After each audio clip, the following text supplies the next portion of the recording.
జై శ్రీ వెంకటేశ. జై శ్రీ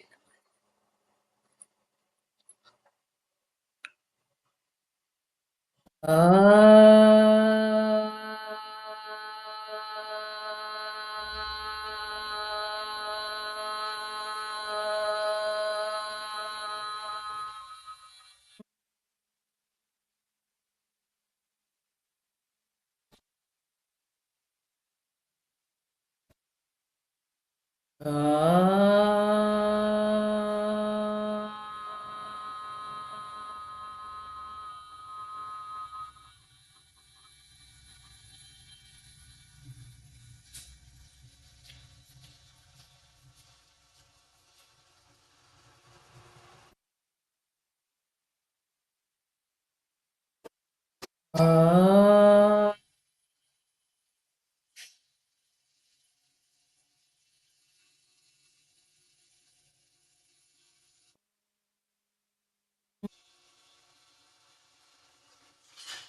తల్లి సంకీర్తన కంప్లీట్ చేశాం. శరణు శరణు. సో కొత్తది కీర్తన చెప్పుకోవాలా మనం? అంతేనా? అంతేనమ్మా సౌజన్య?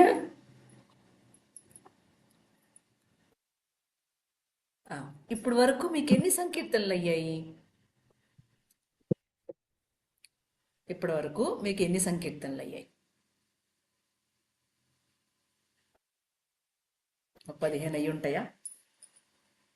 14 అయ్యాయమ్మా. 14 అయ్యాయా? దీంతో శరణు శరణుతో కలిపి? అవునమ్మా. Okay, right. సో ఇంకొక 2 సంకీర్తనలు చెప్పుకుని will go for the revision. మళ్ళీ మనం ప్రాక్టీస్ చేసుకుని మళ్ళీ మీరు మీరు ఏ కీర్తనని అప్పచెప్పచ్చు, మీ ఇష్టం. ఏ తల్లి? సో ఇప్పుడు కొత్త కీర్తనలో జయ జయ నరసింహ అయ్యిందా మీకు? లిస్ట్లో అవ్వలేదు. మోహన రాగం, జయ జయ నరసింహ. మోహన రాగం, ఆది తాళం,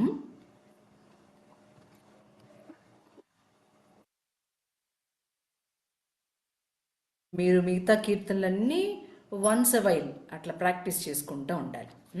వదిలిపెట్టకూడదు. ఏది వదిలిపెట్టేసినా కూడా మళ్ళీ మనం ఈ మండేన్ లైఫ్లో పడిపోతాం. మండేన్ విషయాలు ఎక్కువగా మనల్ని ఆక్యుపై చేస్తూ ఉంటాయి. అందుకని వన్స్ ఇన్ ఎ వైల్ అలాగ పాడుకుంటూ ఉండండి. ఏది జ్ఞాపకం వస్తే అది. ఇదే నక్కర్ల, మీరు పని చేసుకుంటూ ఏదైనా జ్ఞాపకం వచ్చిన దాన్ని ఆ రోజంతా దాని మీదే ఫోకస్ చేసి పాడుతూ ఉండడం, ఇంకేం అక్కర్లేదు. So you are with the conscious. అర్థమైంది? దట్ ఈస్ వేర్ మానవుడు తనకున్న పర్సెప్షన్ని గ్రాడ్యువల్గా ఆ సెకండ్ లెవెల్కి తీసుకురావాల్సినటువంటి ఆవశ్యకత ఉంది. ఏ అలాగే ఉండిపోకూడదు.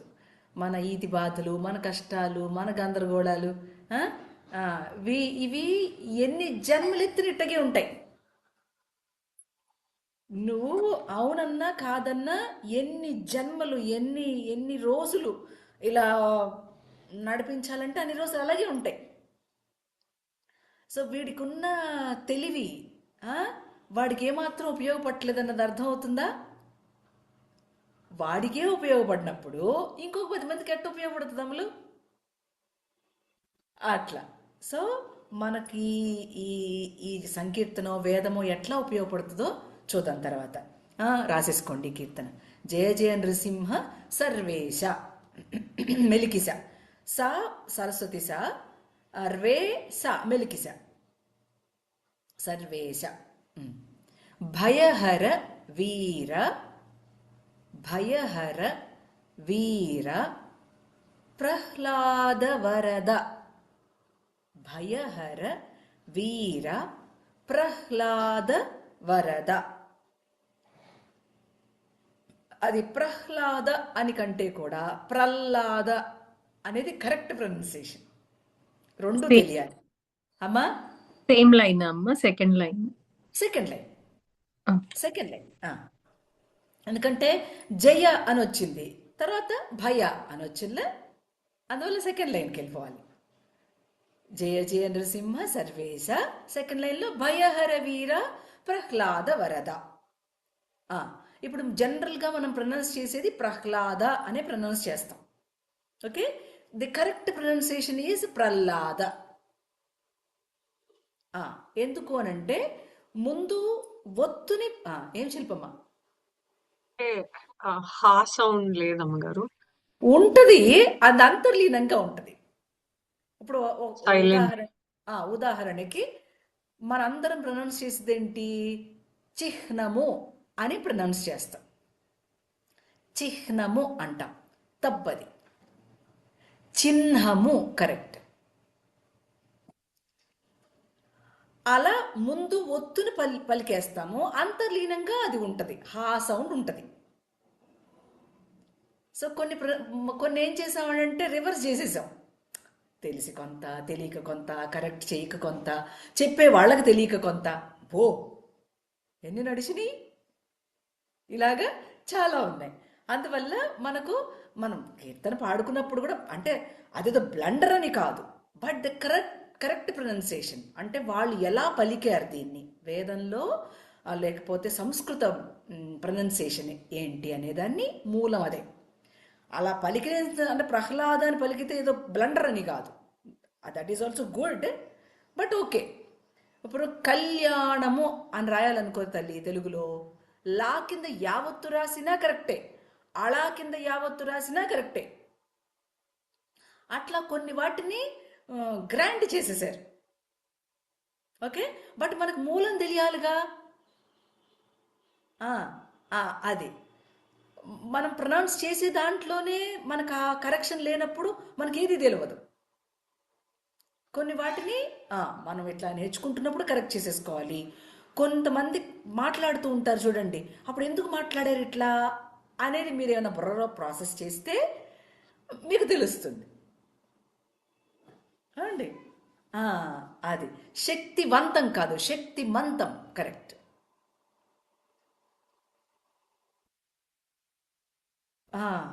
ప్రాముఖ్యం, ప్రాముఖ్యం. ఓకే, ప్రాధాన్యం అంటే ప్రాముఖ్యం కరెక్ట్. అలా కొన్ని మాటల్ని మనం ఇలాగా మన సంకీర్తన నేర్చుకున్నప్పుడు, వేదం నేర్చుకున్నప్పుడు కరెక్ట్ చేసుకోవాలి, లేకపోతే అట్టగే వెళ్ళిపోతుంది, జన్మలు అట్లాగే వెళ్ళిపోతాయి. రైట్ తల్లి. చరణం. మిహిర మిహిర, మిహిర శశి, రెండు మెలికిస, శశి నయన మృగ నర వేష, మిహిర శశి నయన మృగ నర వేష. Second line. బహిరంతస్థల, బహిరంతస్థల పరిపూర్ణ, బహిరంతస్థల పరిపూర్ణ. Third line. అహినాయక, అహి ఆహి అహి, అహినాయక సింహాసన రాజిత, అహినాయక సింహాసన రాజిత. Last line. బహుళ, బహుళ, బహుళ గుణగణ ప్రహ్లాద వరద.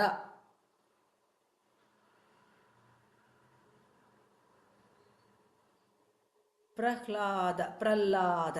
ఓకే, అట్లా గుర్తుపెట్టుకోండి. వరద సెకండ్ చరణం. చటుల, చటుల, చటుల, చ చ చటుల పరాక్రమ, చటుల పరాక్రమ. సమఘన, సమఘన విరహిత, చటుల పరాక్రమ సమఘన విరహిత. Second line. నిటల నిటల నిటల నేత్ర మౌని నిటల నేత్ర మౌని ప్రణుత ప్రణుత ప్రణుత. Third line. కుటిల కుటిల కుటిల దైత్య కుటిల దైత్య తతి కుక్షి. నమస్తే మాధవమ్మ, అట్లాగే ఉండు. వీళ్ళు రాసేసిన తర్వాత ఆ సంకీర్తన నీకు పెడతారు, అది చూడు, తర్వాత రాయమ్మ. అట్లే ఉండు. కుటిల దైత్య తతి కుక్షి కుక్షి విదారణ విదారణ. కుటిల దైత్య తతి కుక్షి విదారణ. గుడ్. Last line. పటు వజ్రనఖ పటు వజ్రనఖ ప్రహ్లాద వరద ప్రహ్లాద ప్రహ్లాద ప్రహ్లాద వరద. లాస్ట్ చరణం. శ్రీ వనిత శ్రీ వనిత సంశ్రిత. తా దీర్ఘం పెట్టండి. శ్రీ వనిత శ్రీ వనిత సంశ్రిత సంశ్రిత వామాంక వామాంక. Second line. భావజ కోటి భావజ కోటి ప్రతిమాన భావజ కోటి ప్రతిమాన. Third line. శ్రీ వెంకటగిరి శ్రీ వెంకటగిరి శిఖర నివాస శ్రీ వెంకటగిరి శిఖర నివాస. Last line. పావన చరిత పావన చరిత ప్రహ్లాద వరద.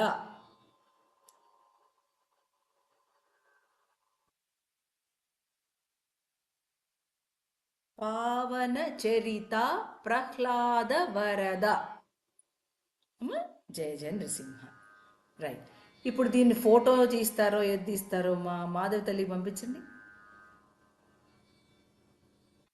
She will never miss the class. ఏదో పాపం ఆవిడకి ఏదో ఆఫీస్లో అదేంటంటారు, దినదిన గండం నూరేళ్ళ ఆయుష్ అన్నట్టు ఉంటే తప్ప. మా తల్లి సౌజన్య తల్లి పంపిస్తున్నావా? పంపించాం.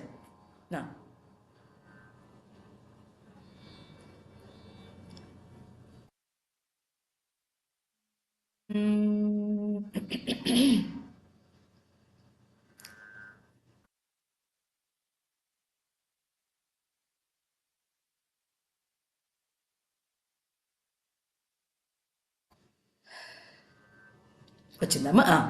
ఇప్పుడు ఆ పైన నువ్వు రాసుకోవాల్సినటువంటి పేజ్లో పైన రాగం పేరు రాసుకో. మోహన ఆదితాళం. సంగీతం తెలిసిన వాళ్ళకి ఆరోహణ అవరోహణ. సరిగ పధ సదపగరి సరిగ పధ సదపగరి. ఈ రాగంలో పొడగంటి మయ్యా మిమ్ము పురుషోత్తమమ్ము నెడయకవయ్యా కోటి రాయడ పొడగంటి మయ్యా మిమ్ము పురుషోత్తమా. ఇంకా చాలా ఉన్నాయి. ఇది కొంచెం వేగంగా నడిచే పదాలన్నమాట.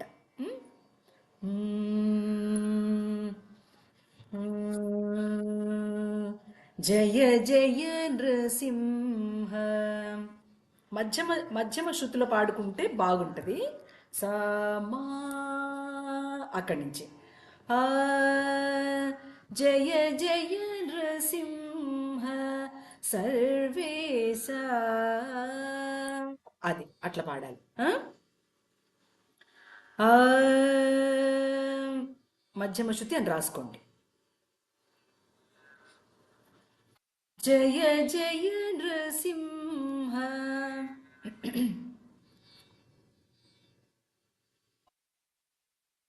సరి గరి రి సా సా. జయ జయ నృసింహ.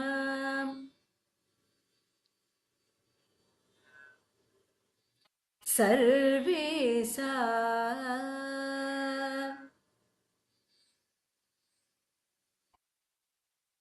సారిద సదా సా. సర్వేశా.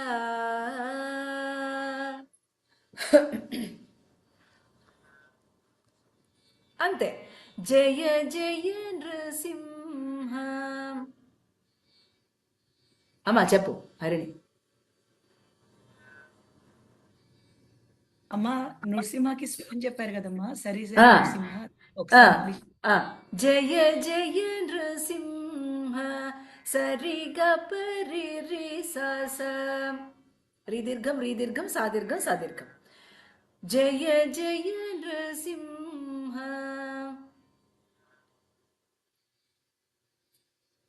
ఒక ఒక రెండు అక్షరాలు తొయ్యాలి. జయ జయ నృసింహ. తక్క. సర్వేశా.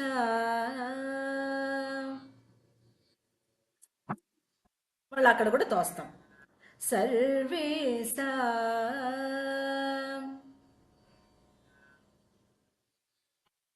అంతే.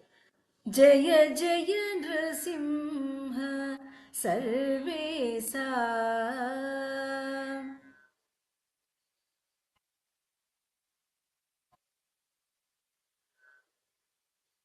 గుడ్. జయ జయ నృసింహ. సర్వేశా.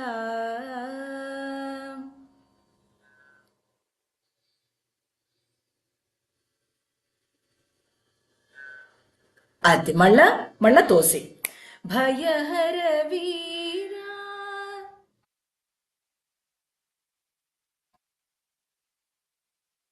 భయహర వీరా.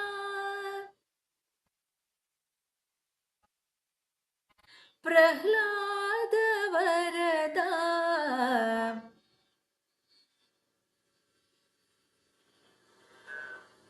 భయహర వీరా.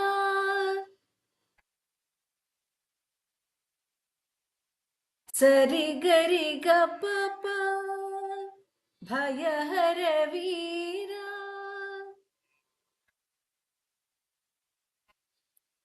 ప్రహ్లాద. గాద పద దప.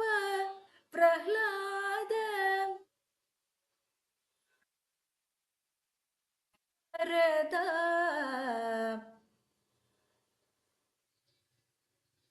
గారి గారి సా. అంతే. ప్ర వరద.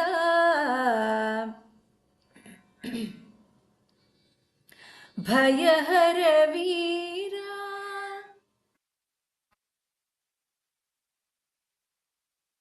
ప్రహ్లాద వరదా.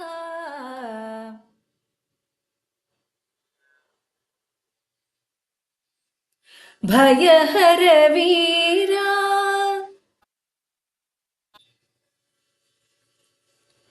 ప్రహ్లాద వరదా.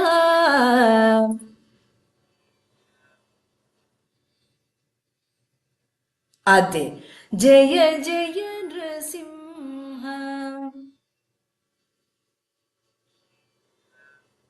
సర్వేశా.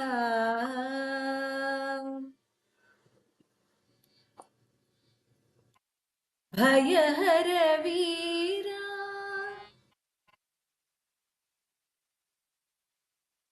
ప్రహ్లాద వరదా.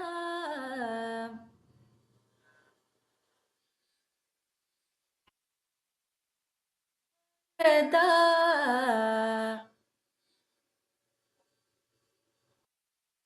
అంతే.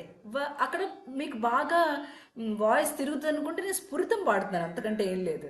వరదా రిజా రిజా అని పాడుతున్నాను.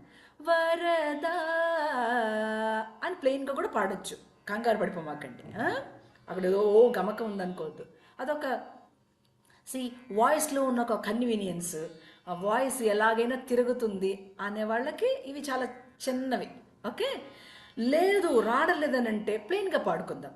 వరదా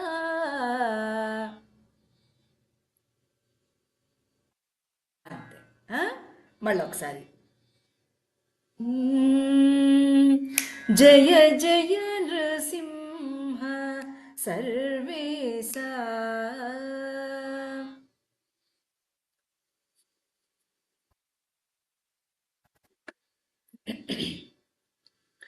భయహర వీరా ప్రహ్లాద వరదా.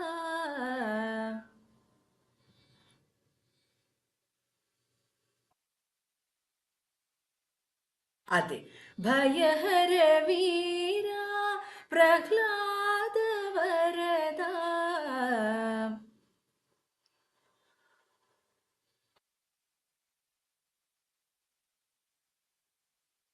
జయ జయ నృసింహ సర్వేశా.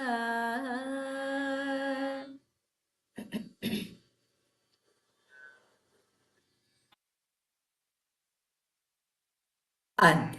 ఇది సింపుల్. కీర్తన సింపుల్ ఉంటుంది. ఇక చరణం అంతా చదవడం లాగేనమాట, పెద్ద సంగీతం అందులో ఏమి ఉండదు. పొడి పొడి పొడి పొడి పొడి పొడిగా ఉంటాయి అన్నమాట స్వరాలు. మిహిర శశి నయన మిహిర శశి నయన సస ససద రిరి స రిరి సదప ససద రిరి సదప. మిహిర శశి నయన మృగనరవేష పపద పద ససా. మృగనరవేష. అది మిహిర శశి నయన మృగనరవేష. మిహిర శశి నయన మృగనరవేష.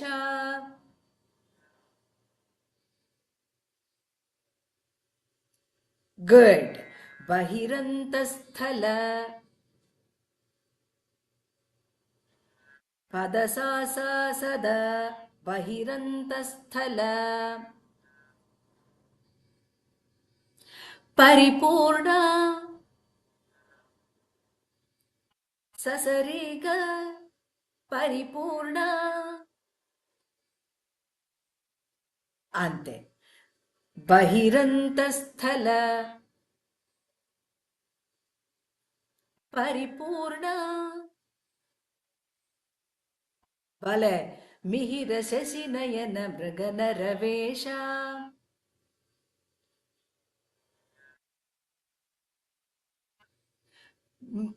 కొంచెం అక్షరాలు చూసుకోండి. మిహిర శశి, మిహిర పైకి, మిహిర శశి నయన మృగనరవేష.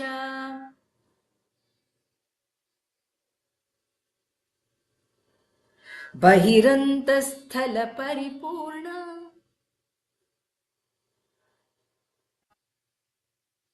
గుడ్. మిహిర శశి నయన మృగనరవేష.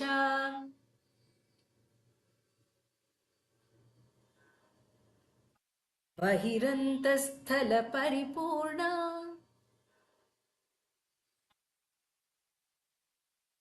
భలే. అర్థమైంది. 2 లైన్స్ కలిపి పాడదాం. మిహిర శశి నయన మృగనరవేష బహిరంతస్థల పరిపూర్ణ.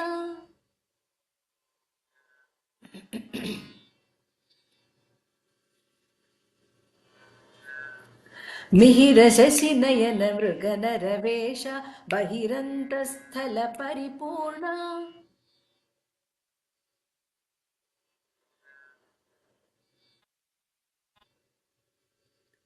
అంతే.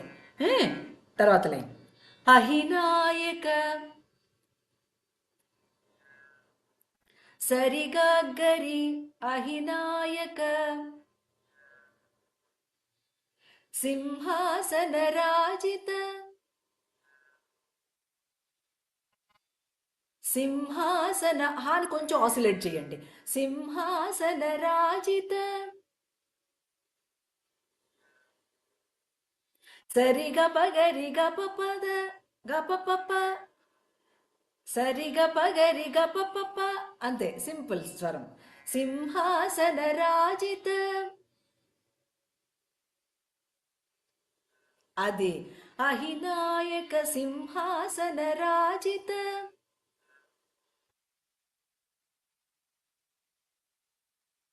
భలే అహినాయక సింహాసన రాజిత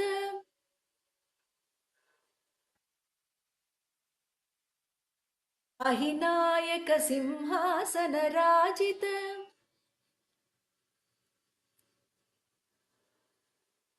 వెరీ గుడ్. బహుళ గుణగణ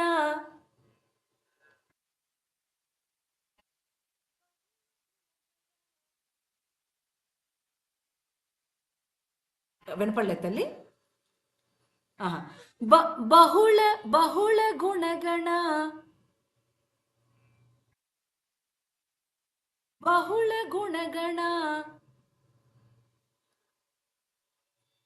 గదద గదద గగ గదద పగ గగరి గదద గద మీరు పాడద్దు, తను రాసుకుంటుందని చెప్తున్నా రెండుసార్లు. గదద గదద పగ గగరి గదద పగ గగరి బహుళ గుణగణ అమ్మా గపప గదద గదద రెండు సార్లు అమ్మ గదదా లేదు ఒక్కసారి రాసుకోవడానికి చెప్తున్నా. అమ్మా వరమానంద శిష్యులు గద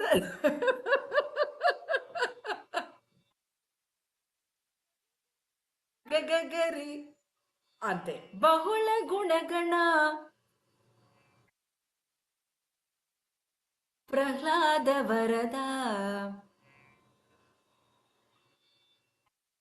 సరీస సరీస దసస దససప దససప సరీస సరీస దససప ప్ర ప్ర బహుళ గుణగణ ప్రహ్లాద వరద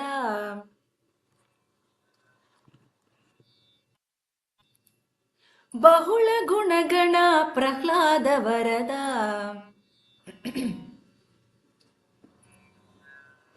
అదే. ఓకే, ఒకసారి చూద్దాం. మిహిర శశి నయన మృగ నరవేష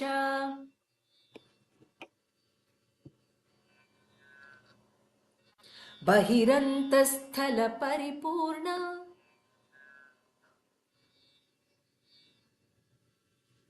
మిహిర శశి నయన మృగ నరవేష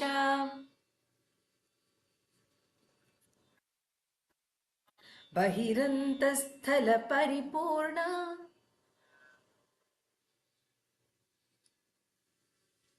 అహినాయక సింహాసన రాజిత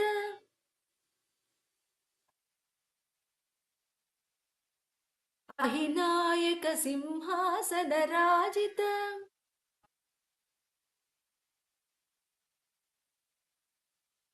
బహుళ గుణగణ ప్రహ్లాద వరద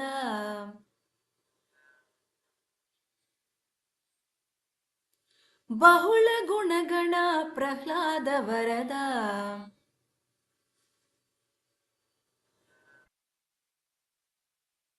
మళ్ళా ఆ థర్డ్ లైన్ ఫోర్త్ లైన్ అహినాయక సింహాసన రాజిత బహుళ గుణగణ ప్రహ్లాద వరద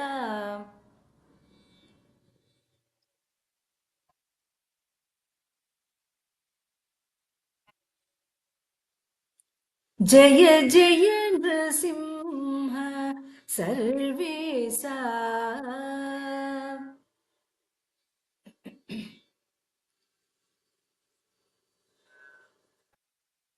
భయహర వీరా ప్రహ్లాద వరదా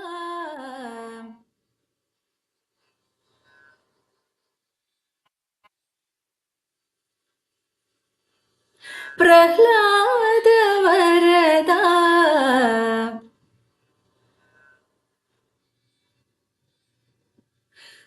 జయ జయ నృసింహ సర్వేశా.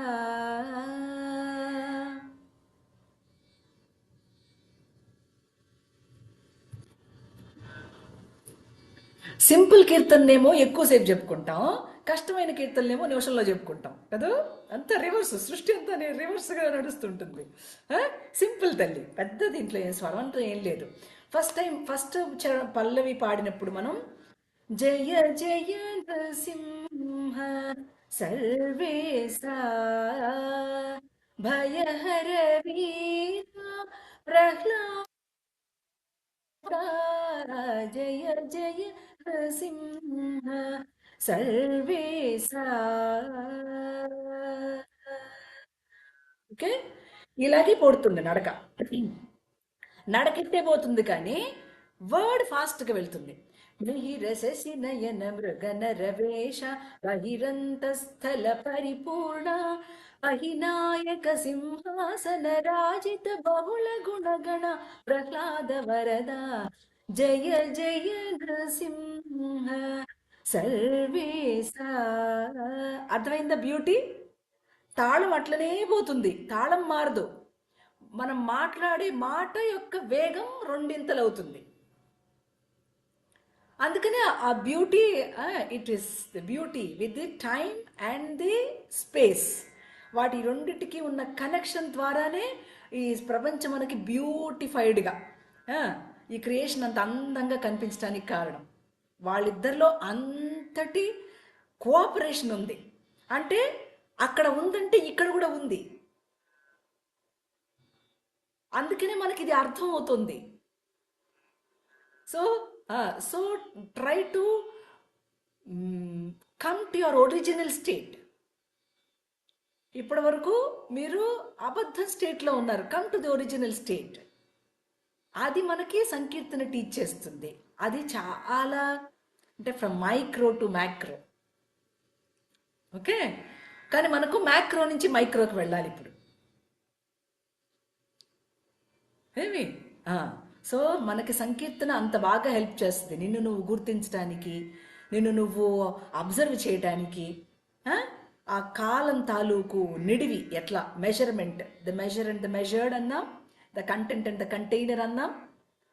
అది మనం ఈ సంకీర్తనలో కొలుచుకుంటూ ఉన్నప్పుడు తెలుస్తూ ఉంటుంది మనకి. తల్లి, మన గోవింద ఛానల్లో ఉన్నట్టుంది కదా ఈ కీర్తన, వినండి. రికార్డ్ చేయాలా? అక్కర్లేదు కదా, చేయాలా? శిల్పమ్మ, రైట్, రెడీ, చెప్పండి.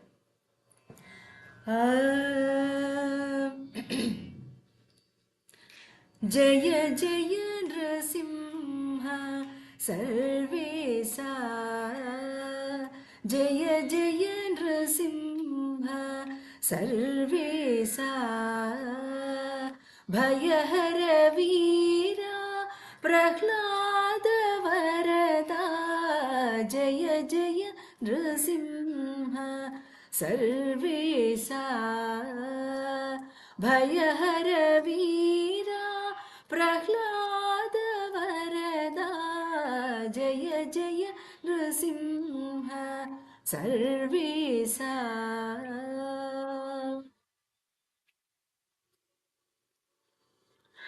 మిహిర శశి నయన మృగన రవేష బహిరంతస్థల పరిపూర్ణ మిహిర శశి నయన మృగన రవేష బహిరంతస్థల పరిపూర్ణ అహినాయక సింహాసన రాజిత బహుళ గుణగణ ప్రహ్లాద వరద అహినాయక సింహాసన రాజిత బహుళ గుణగణ ప్రహ్లాద వరద జయ జయ నృసింహ సర్వేశా భయహర వీర ప్రహ్లాద వరదా జయ జయ నృసింహ సర్వేశా.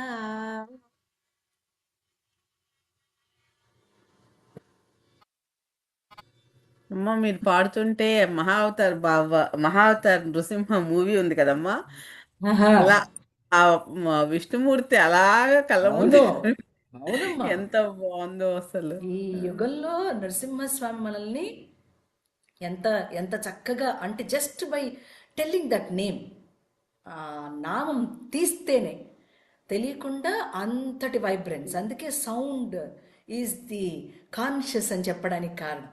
భగవంతుడు నామం శబ్దం రూపంలో వచ్చాడు.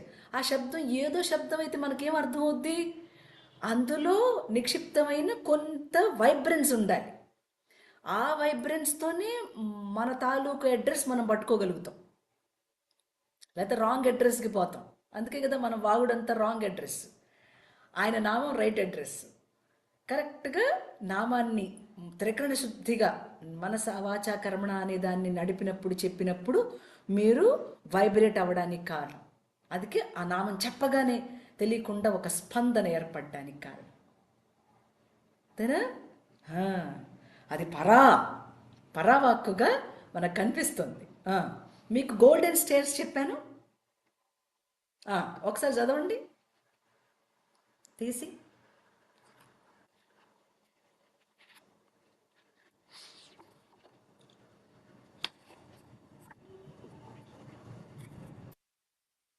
చదువు మాధవి తల్లి. ఎవరికి ఫస్ట్ వస్తే ఎవరు దొరికితే వాళ్ళు చదువు. నాది ఇది రెండో బుక్ అమ్మా. ఒకటో బుక్ అక్కడ ఉంది. ఇది రెండో బుక్ వచ్చేసారు, అయిపోయింది ఆ బుక్. అదే అదే అదే, అన్ని పుస్తకాలు పక్కన పెట్టుకోండి. అమ్మా, ఎక్కడో ఫస్ట్లో రాసి ఉన్నట్టున్నారు కదా, దొరకట్లే? దొరికిందా? చెప్పు తల్లి. కమాన్. ఇంగ్లీష్ తెలుగు రెండు. ఇంగ్లీషే చెప్పు మా. ఇంగ్లీష్ అయితే ఈజీ కదా. గోల్డెన్ స్టేర్స్, సువర్ణ సోపానములు. A clean life and open mind, a pure heart, eager intellect, and universal spirit perception. No. An unveiled spiritual perception. An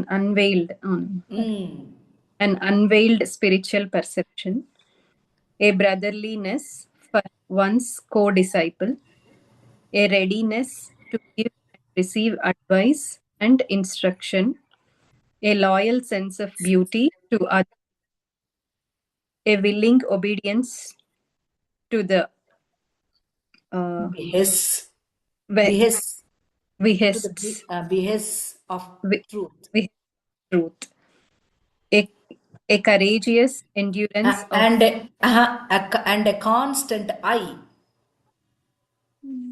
ఏదో పొరపాట్లు రాసుకున్నారని నాకు డౌట్ వచ్చి అడుగుతున్నా. A constant eye to the idol of human progression and perfection.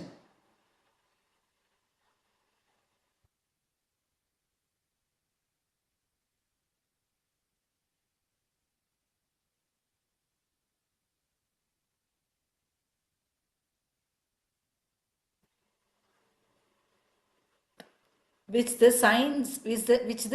secret science depicts. Which the secret science depicts. ఇది ఒక్కొక్కటి అర్థం చేసుకుని దీన్ని గనక ప్రతిరోజు పఠిస్తే ఇది ఒక పెద్ద భగవద్గీత లాగా అమ్మ. దీని తాలూకు ఎక్స్ప్లెనేషన్ కూడా మాస్టర్గా చాలా బాగా చెప్పారు. ఓకే, మొట్టమొదటిది అ clean life, an open mind, a pure heart and an eager intellect. దీని మీదే ఫోకస్ చెయ్యండి. ఓకే, మెల్లగా మనకు లేదండి ఇవేవి అనొద్దు. ఓకే, క్లీన్ లైఫ్ లేదు అలా ఏమీ ప్రపోజ్ చేయొద్దు మీ మైండ్ నుంచి. అలా అందరికీ ఉండదు. ఉండకపోయినా ఇక మీదట ఉండమని బ్లెస్ చేయమని అడుగుతున్నాం మాస్టర్స్ని. అయిపోయిన దాని గురించి ఏం చేద్దామా? బాధపడకూడదు. అయిపోయిన దాని గురించి కానీ, ఏదో బాగా జరగలేదని కానీ, ఏదో పొరపాట్లు చేశామని కానీ అవన్నీ పక్కన పెట్టేసేయండి. When you come to the yogic life you are a fresh person. అప్పుడే పుట్టారు. గురువు మిమ్మల్ని చూశారు అంటే మీరు అప్పుడు పుట్టారు తల్లి. అంతకు మునుపు జరిగిందంతా ఏం లేదు, ఇంకా అప్పుడేగా పుట్టారు, ఇంకా అదంతా ఎందుకుంది? అదంతా మాస్టర్కి సబ్మిట్ చేసింది. అర్థమవుతుందా? Don't feel any kind of guilt కాన్షియస్ని ఎక్కువ డెవలప్ చేయటం కానీ, ఏమండి అలాంటి ఒక లైఫ్ మనకి లేదే అని కానీ ఏం వద్దు. Once you come in to masters fold, he is giving you everything. అవి మీరు తెచ్చుకున్నట్లుగా మీకు అనిపిస్తుంది. ఇప్పుడు ఆయన ఇచ్చేదానికి మీరు ఎందుకమ్మా అడ్డుపెడుతున్నారు? సూర్యుని వెలుగు చెయ్యి అడ్డుపెట్టినట్టు అది కుదరదుగా. ఆయన ఇవ్వాలనుకుంటే ఇచ్చేస్తాడుగా. అప్పుడు మీరు ఎందుకు ఓపెన్గా ఉండకూడదు?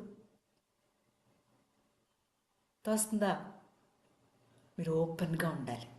అప్పుడు ఆ వెలుగు మీ లోపల పడుతుంది. మీ క్యారెక్టర్తో, మీకున్న ఎకనామిక్స్తో, మీకున్న సోషల్తో, మీకున్న ఫ్యామిలీ బ్యాక్గ్రౌండ్ దేంతో ఆయనకి సంబంధం లేదు. గుర్తుపెట్టుకోండి, మాస్టర్కి వాటి వేటితో సంబంధం లేదు.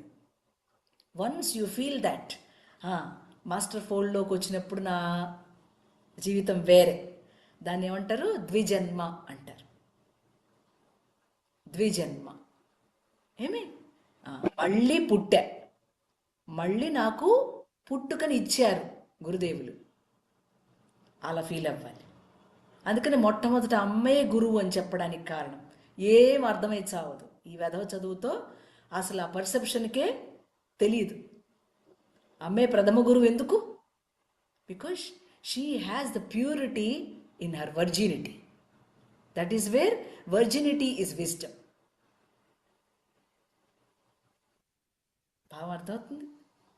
ఎందుకు ప్రకృతిని అంతగా ఆరాధన చేస్తున్నాం అంటే she is the virgin information for us about the spirit.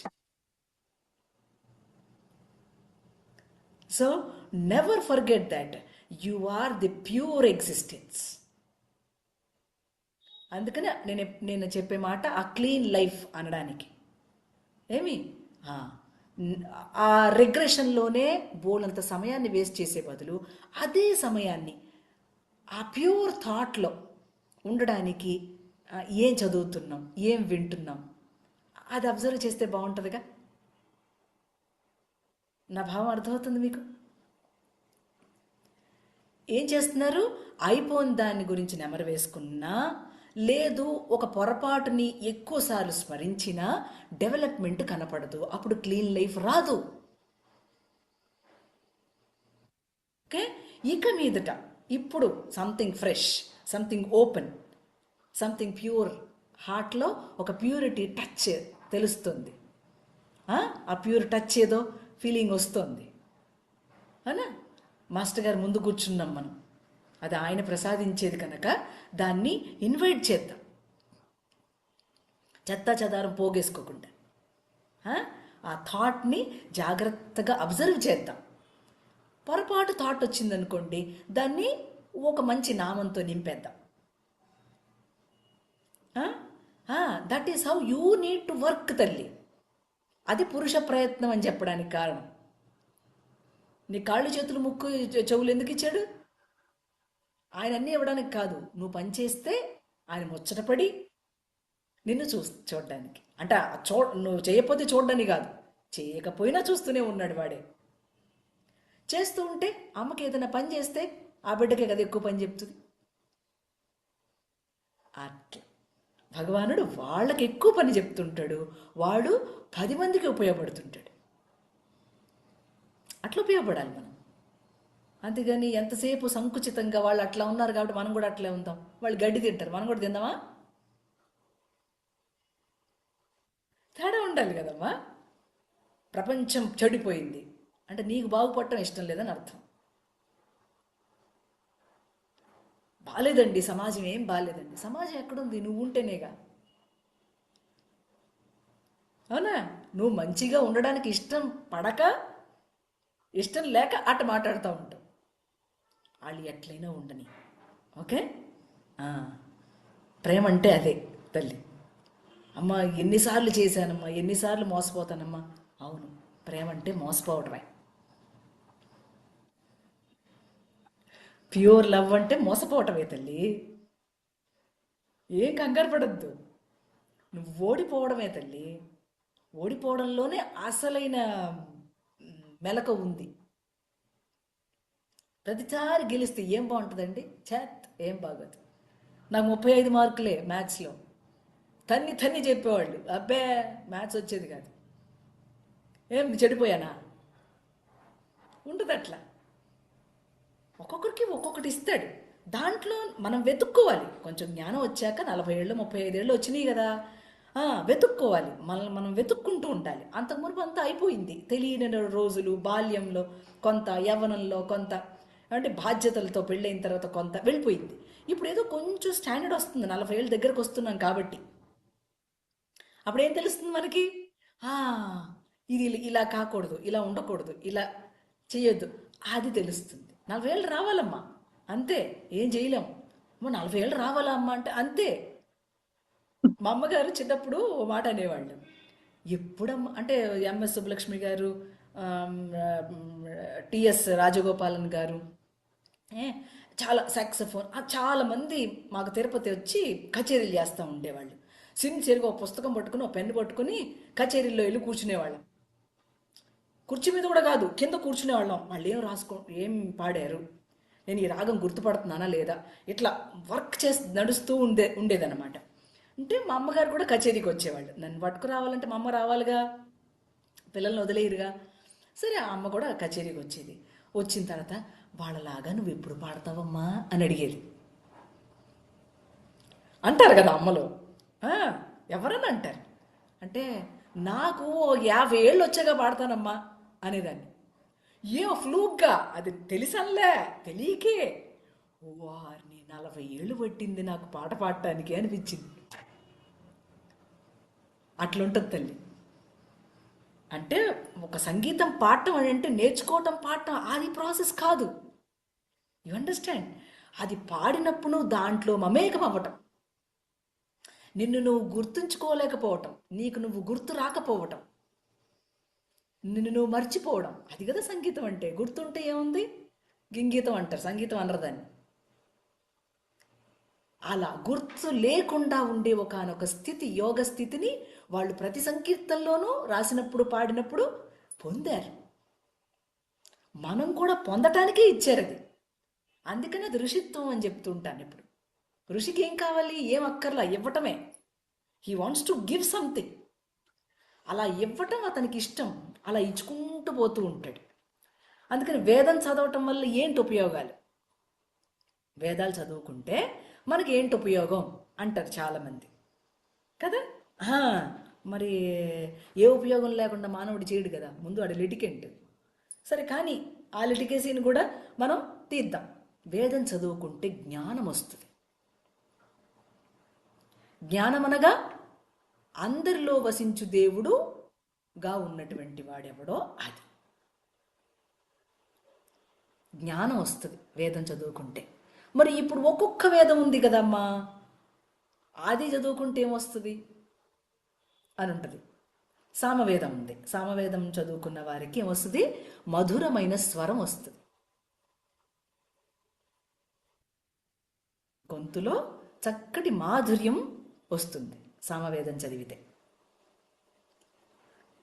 అధర్వణ వేదం చదివితే వినయంగా ఉండడం వస్తుంది. వినయంగా ఉండడం, వినయంతో ఉండటం వస్తుంది. యజుర్వేదం చదివితే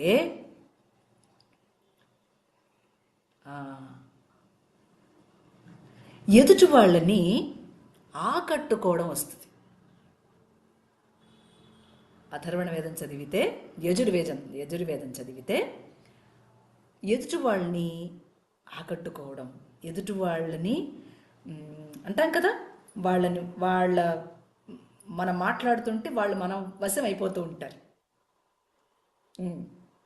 ఇదల్లి ఇట్టే ఆకట్టుకుంటాం అన్నమాట. ఋగ్వేదం చదివితే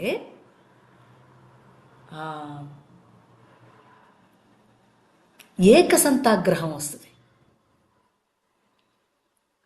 ఋగ్వేదం చదివితే ఏకసంతాగ్రహం వస్తుంది. అంటే ఇట్టే విషయాలు ఏవైనా సరే అర్థం చేసుకోగలగటం. విదిన్ ఫ్రాక్షన్ ఆఫ్ సెకండ్స్ మనకి అది అర్థం కావటం. ఈ లక్షణాలు వస్తాయి. ఎరా తల్లి? So we are going into the next మంత్రం కదా. చత్వారి వాక్పరిమితా పదాని తాని విదుర్బ్రాహ్మణా ఏ మనీషిణః గుహాత్రీణి నిహితాన్నేగయంతి తురీయం వాచో మనుష్యా వదంతి. బ్యూటిఫుల్ మంత్రం. దీన్ని జాగ్రత్తగా పరిశీలన చేద్దాం. ముందు దాని తాత్పర్యం రాసేసుకుందాం. మన వాక్కునకు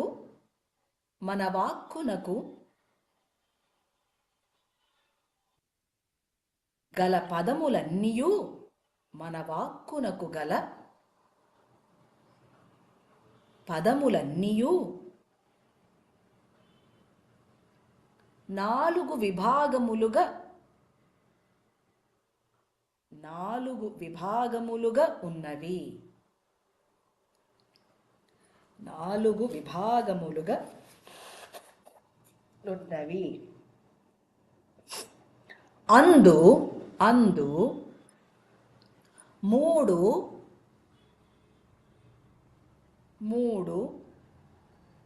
గుహయందు ఉంచబడినవై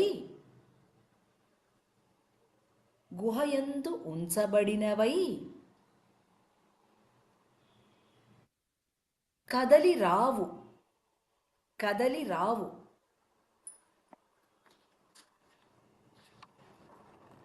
4వ రూపము ఫుల్ స్టాప్. 4వ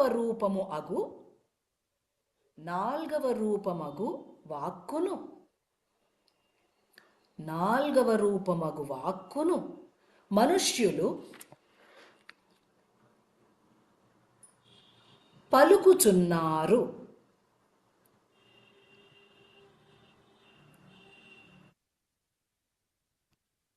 ఎవరు ఈ 4 వాక్కులను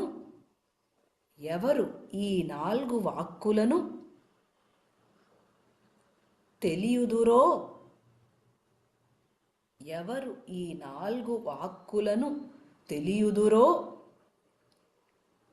వారే వేదముగను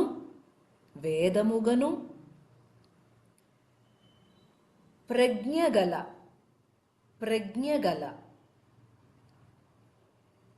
బ్రాహ్మణులనబడుదురు.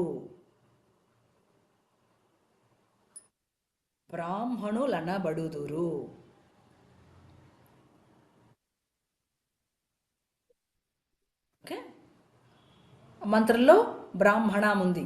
బ్రాహ్మణులు అంటే బ్రాహ్మణులు ఈజ్ ఈక్వల్ టు వాక్కులను బ్రహ్మను తెలిసినవారు.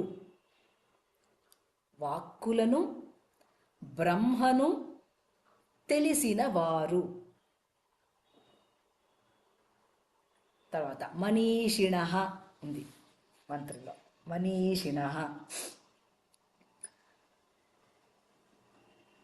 మనీషి అనగా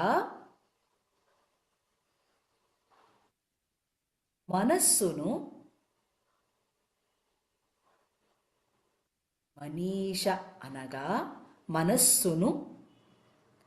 నాగలివలే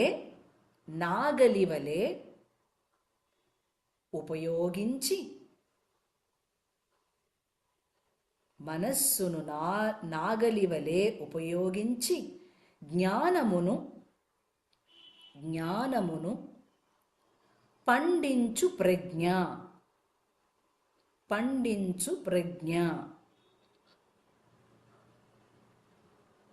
దానినే దర్శనమందురు. దర్శనమందురు.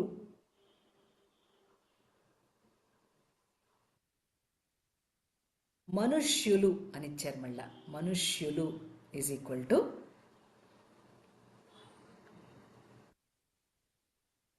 మానవులు లేక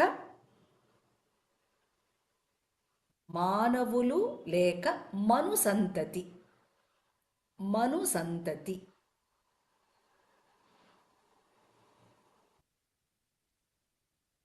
మను అంటే మైండ్ అమ్మ. వాళ్ళ సంతతి మనం అన్నమాట. రైట్, సంతతి. వీరు మనస్సు వలన జీవించు జీవులు. వీరు మనస్సు వలన జీవించు జీవులు అనగా మనస్సున కావలనున్న మనస్సునకు ఆవలన్నమాట. అది మనస్సునకు ఆవలనున్న ప్రజ్ఞను తెలియనివారు. మనస్సునకు ఆవలనున్న ప్రజ్ఞను తెలియనివారు.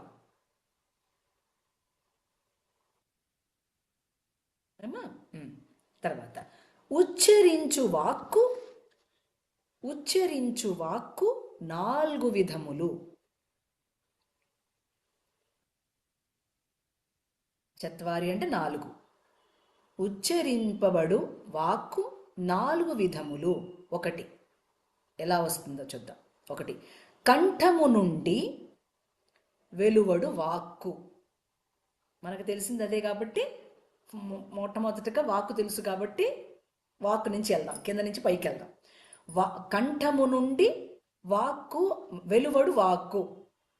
2 అంతకు ముందు మనస్సున నిలిచిన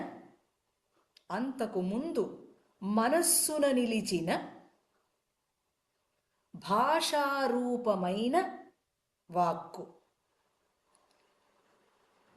అంతకు ముందు మనస్సున నిలిచిన భాషారూపమైన వాక్కు. Language sentence. Vocal sentence, language sentence. 3 అంతకు ముందు మనలో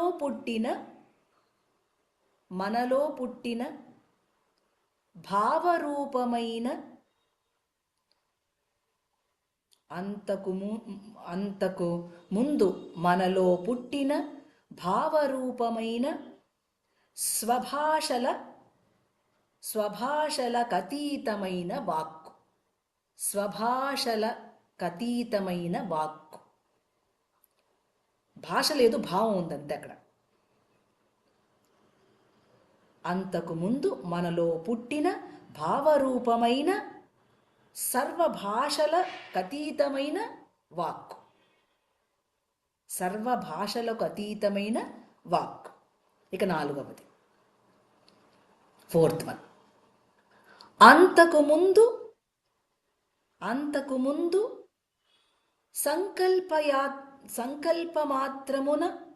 సంకల్పమాత్రము అగువాక్కు. అంతకు ముందు సంకల్పమాత్రమగు వాక్కు అనగా ఉచ్చరించవలెనను ప్రజ్ఞ.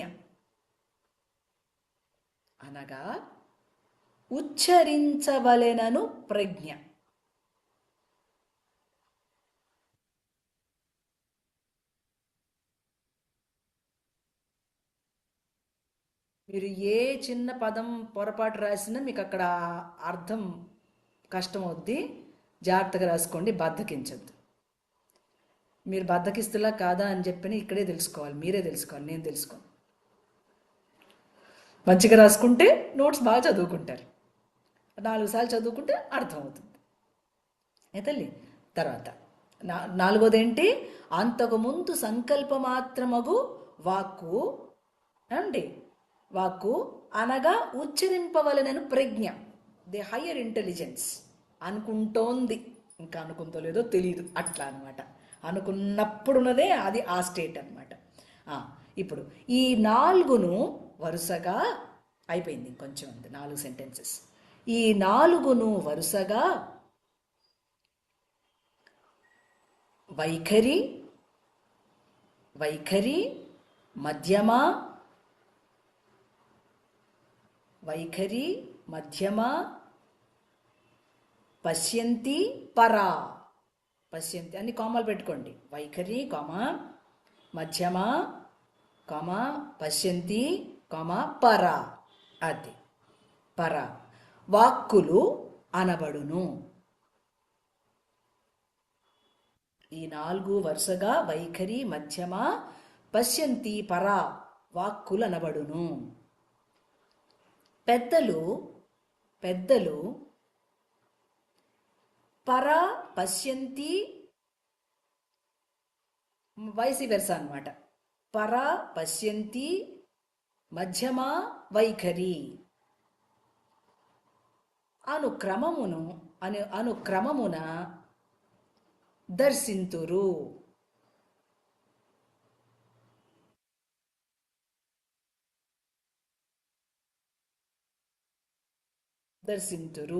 ఈ క్రమమున మొదటి మూడును మనలోనే ఉండును.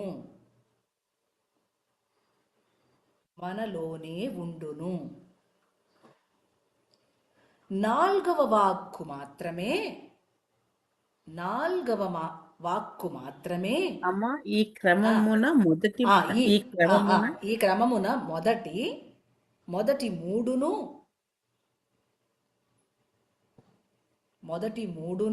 మనలోనే ఉండును. ఈ క్రమమున మొదటి మూడును మనలోనే ఉండును.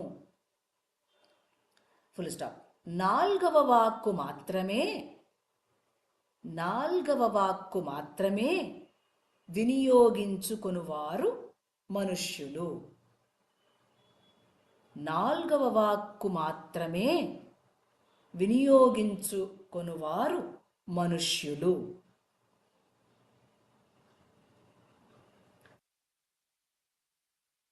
నాల్గింటిని దర్శించి ఆనందించువారు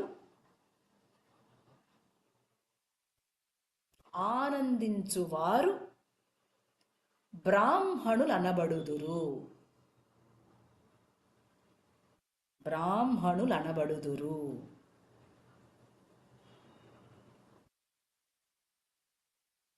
తోచిందా తల్లి? ఇప్పుడు ఎవరు బ్రాహ్మలో? అది బ్రాహ్మలు అంటే కులం కాదు, బ్రహ్మజ్ఞానాన్ని నిరంతరం ఆనందిస్తున్నటువంటి వాళ్ళు. మనీషిణ అన్నారు. మనిషిణ అల్ల, మనీషిణ. బ్రాహ్మణులై ఉందురుగాక, ఆ బ్రహ్మతత్వాన్ని తెలుసుకుందురుగాక అని ఈ మంత్రంలో బ్లెస్ చేస్తున్నారు. ఇప్పుడు ఇంగ్లీష్లో 4 సెంటెన్సెస్ రాసుకోండి. 3/4 of the word, 3/4 of the word is invisible.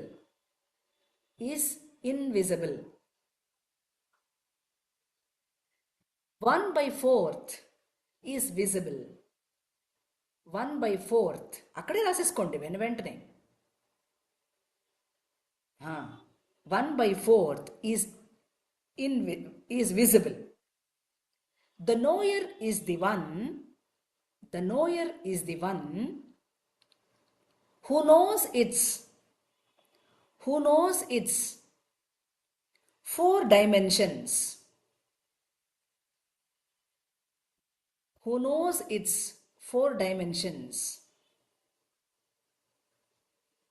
The common man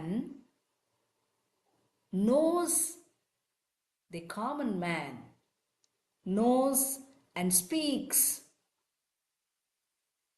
only the 1/4 that is visible.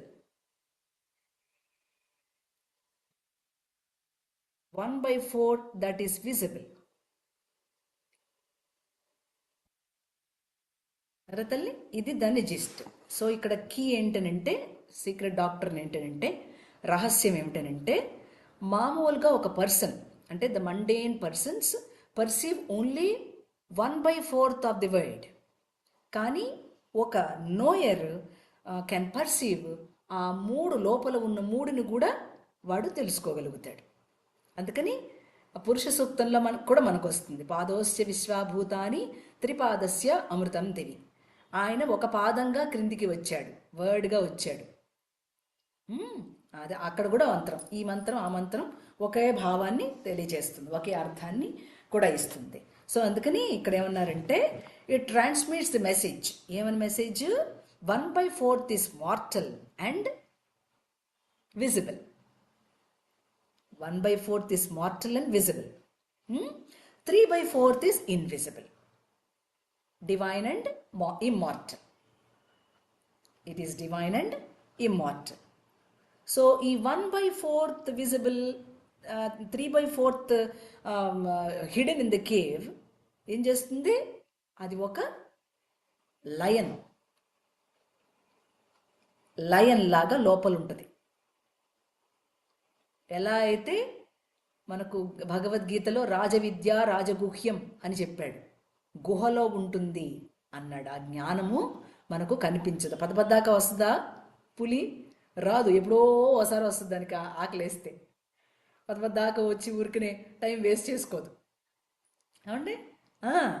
So ఆ లియోస్ ఎవరైతే ఉన్నారో, మీలో లియోస్ ఉన్నారు కదా మీ రాశిలో, వాళ్ళకి ఈ పర్సీవరెన్స్ తొందరగా ఫాస్ట్గా వస్తుంది. స్పిరిచువల్ ఎస్ట్రాలజీలో చెప్పేది అదనమాట. అంటే అందరు లియోస్ ఉండరు, అలా ఉంటారని ఏం కాదు. లియోస్ క్యాన్ అన్నమాట. ఎందుకని? వాళ్ళ లోపల ఆ గ్రహం తాలూకు ఆ పటుత్వం ఏదైతే ఉందో, they can work on it. అంటే మిగతా రాసులు చేయలేరా అని అది కాదనమాట. మోస్ట్ ఆఫ్ ద టైం ఎక్కువగా ఈ అంటే రాసులన్నిట్లలో కూడా రారాజు సింహరాశి. సో వాళ్ళకి కొంచెం పర్సెప్షన్ లెవెల్స్ బాగుంటాయి. వాడి ఏదో ఇంకా వాడి గ్రహపాటులో మిగతా గ్రహాలు సరిగ్గా యాంగిల్స్ బాగోకున్నప్పుడు, ఆ డిగ్రీస్లో తేడా వచ్చినప్పుడు వాడు అట్లా మనులా ఉంటాడు. కానీ otherwise they are good at their persevering levels. Okay. So ఇక్కడ ఈ తాలూకు గ్రహణని చాలా చక్కగా రాజవిద్యం రాజగుహ్య అనేటువంటి విద్యలో ఆ లోపల ఉంటాడు వాడు, వాడిని బయటికి తీసుకురావాలి అనేటువంటి ఒక ప్రయత్నమే యోగ సాధన. అందుకని ఆ సాధన ఏమన్నారు? రాజవిద్య అన్నారు, రాజయోగము అన్నారు. అది చాలా గుహ్యమై ఉన్నది అని చెప్పడానికి కారణం. పర అంటే ఏంటి? The word that is beyond is called the word with God. పర అంటే ఏంటి? The word that is beyond, and it is called the word with God.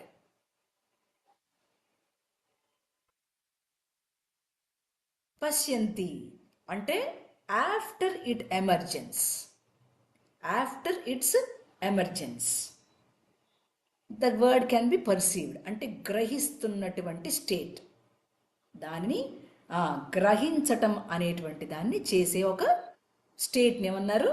పశ్యంతి అన్నారు. తర్వాత మధ్యమ. Perception is followed by comprehension. గ్రహణ శక్తిని పెంచటం by comprehension and conception. Comprehension and conception.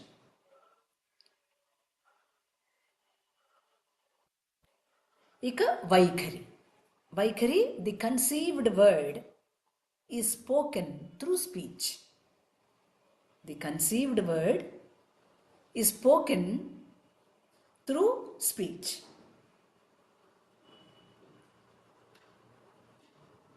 అది ఎక్కడ నక్షత్ర మండలం దాటి, గ్రహ మండలం దాటి, పంచభూతాలను దాటి మన లోపల నుంచి అది బయటకు వస్తుంది. ఓకే, సో ఇది వైసి వెర్స. పరా పశ్యంతి మధ్యమ వైఖరి, పైనుంచి కిందకి, కింద నుంచి పైకి. వైఖరి మధ్యమ, పశ్యంతి పర. మన వాక్కులన్నీ ఇట్లాగే వైసి వెర్స నడుస్తూ ఉంటాయి. ఇప్పుడు మనం అట్ట తెలుసుకున్నాం, దాన్ని వైఖరి నుంచి తెలుసుకున్నాం, వాక్కు నుంచి తెలుసుకున్నాం, అంతే కదా. వైఖరి అంటే వాక్కమ్మ, ఇంకా ఈజీగా రాసుకోండి. వైఖరి అంటే వాక్కు. మధ్యమ అంటే భావం, మధ్యమ అంటే భావం. పశ్యంతి అంటే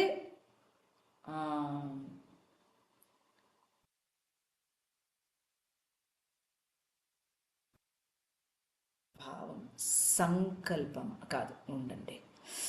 మధ్యమ ఫస్ట్ వాక్ ఈజ్ కంఠం కదా, దాంట్లోంచి వచ్చేదాన్ని మనం చక్కగా పర్సీవ్ చేయడానికి కావాల్సింది కాబట్టి దాన్ని వాక్కు అన్నాం. మొట్టమొదట మనం మాట్లాడేదాన్ని. మధ్యమ అంటే భావం అన్నాం. పశ్యంతి అంటే సంకల్పం, సంకల్పం నుంచి వచ్చేది. పర అంటే అనుభవం, అనుభూతి, దాట్ విచ్ ఈజ్ ఎక్స్పీరియన్స్డ్. అది ఎప్పటికో సంకల్పంగా వస్తుంది, అది భావంగా పరిణమించినప్పుడు మనం దాన్ని వాక్కుగా బయటికి తీసుకొస్తాం. అర్థమైంది? వాక్కు, వైఖరి అంటే వాక్కు, మధ్యమ అంటే భావము, పశ్యంతి అంటే సంకల్పము, బంగారు తల్లి. పర అంటే అనుభవము, ద ప్యూర్ ఎగ్జిస్టెన్స్. ఈ పర ఏంటిది? Pure existence. There is pure existence in that there is one to observe the existence. Ana? There is no one, అంటే అక్కడ ఎవ్వరు లేరు. There is no one to observe it. ఆ అబ్జర్వర్ ఒక్కడే ఉన్నాడు, అప్పుడు అది ప్యూర్ ఎగ్జిస్టెన్స్, అదే పర. The observer is the one which is with the observed, వాడితో వాడే ఉన్నటువంటి స్థితి పర. అప్పటికి ఇంకా వాడు బయటికి రాలా. ఏమండి, ఇప్పుడు మనం మాట్లాడినప్పుడు తెలుస్తుంది పర అనేది ఒకటి ఉందని. పర అంటే ఏంటి? ఇట్ ఈస్ బియాండ్, బియాండ్ ఏమంటారంటే అన్స్పీకబుల్, అన్నోయబుల్, అట్లా అన్థింకబుల్, ఎటర్నిటీని చెప్పేది పర. తల్లి, దానికి అది వ్యక్తం చేసుకోగలిగేటువంటిది, కానీ వ్యక్తం చేసుకోనటువంటి స్టేట్ అది,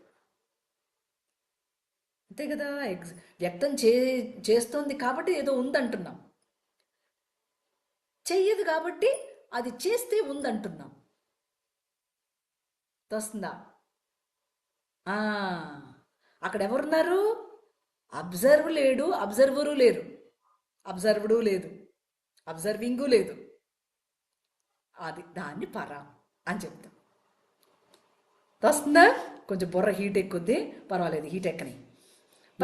అంటే అక్కడ ఉన్న స్థితి కానీ వ్యక్తం కాని స్థితి, లేని స్థితి, లేని స్థితి, అన్స్పీకబుల్. అంటే దాని గురించి మనం చెప్పడానికి కూడా ఏమీ లేదు, దాని గురించి తెలుసుకోవడానికి కూడా ఏం లేదు. ఎప్పుడు వీలవుతోంది? మిగతా మూడు కిందికి వస్తే. ఏది?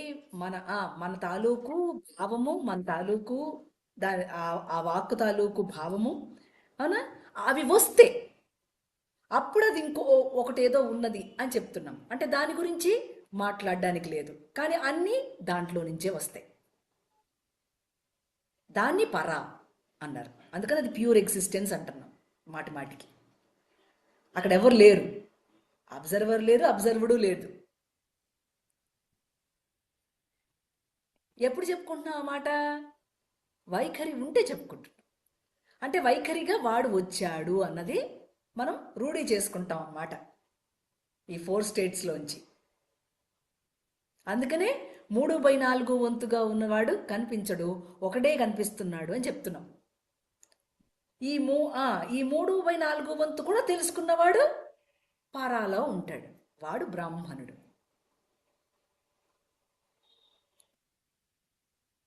అందుకని పర్సీవరెన్స్ అంటున్నాం, కన్సెప్షన్ అంటున్నాం. కన్సీవ్ చేయాలి కదా, బిడ్డను ప్రసవించాలంటే కన్సీవ్ చేయాలి కదా అమ్మ.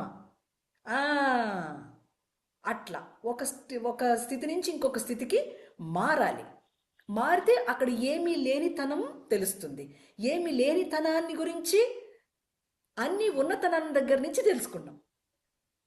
అన్నీ తానై ఉన్నతనం దగ్గర నుంచి తెలుసుకున్నాం. మాధవమ్మ అర్థమవుతుందా? శిల్పమా, if you're exhausted tell me, ఆపేద్దాం. కంగారు పడమాకండి. అది కొంచెం బుర్రను ప్రాసెస్ చేయండి, ఇంకెక్కడికి పోనివ్వమాకండి, పక్కకి వెళ్ళకండి. అంటే 11 అయిపోతుందో 12 అయిపోతుందో నాకు తెలియదు. మళ్ళీ ఈ సమయం రాదు అర్థం చేసుకోవటానికి తల్లి. ఇది మాస్టర్ గారు ఇచ్చిన సమయంగా భావించండి. అర్థమవుతుంది? ఆ పరావాక్కుని మనం చెప్పగలిగేది ఏం కాదు, వచ్చేది అందులోంచే వస్తుంది అన్నదాన్ని గుర్తిస్తున్నాం. ఎప్పుడు? వైఖరిగా ఇలా చెప్పుకుంటున్నప్పుడు. అదే అయి ఉన్నది, అది కాదనుకుని మనం పని చేసుకుంటూ వెళ్తున్నాము. ఈ మూడింటిని కూడా ఎవడైతే అనుభవిస్తాడో వాడు బ్రహ్మజ్ఞానం కలిగిన వాడు బ్రాహ్మణుడు. ఇప్పుడు పశ్యంతికి వెళ్దాం. అంటే మనం జస్ట్ ఒక లైన్ సెంటెన్స్గా చెప్పేసుకున్నాం. ఓకే, కొంచెం దాన్ని విపులంగా చెప్తున్నాను అంతే. ఇక్కడ ఇప్పుడు ఈ సెకండ్ స్టేట్ని ఏమంటారంటే the perspective state of the word in the second state is called పశ్యంతి. పర్సెప్టివ్ అంటే దానిని గురించి అది డామినెంట్గా ఏమంటారు, it has emerged and it is dynamic. No more dormant or static. ఒకసారి మళ్ళీ చెప్పరమ్మా. చూడండి, it has emerged and it is dynamic. It is no more dormant or static. అది స్థిరంగా అక్కడ లేదు. సెకండ్లో పశ్యంతిలో ఇట్ ఈస్ యాక్టివ్ అయ్యింది. అది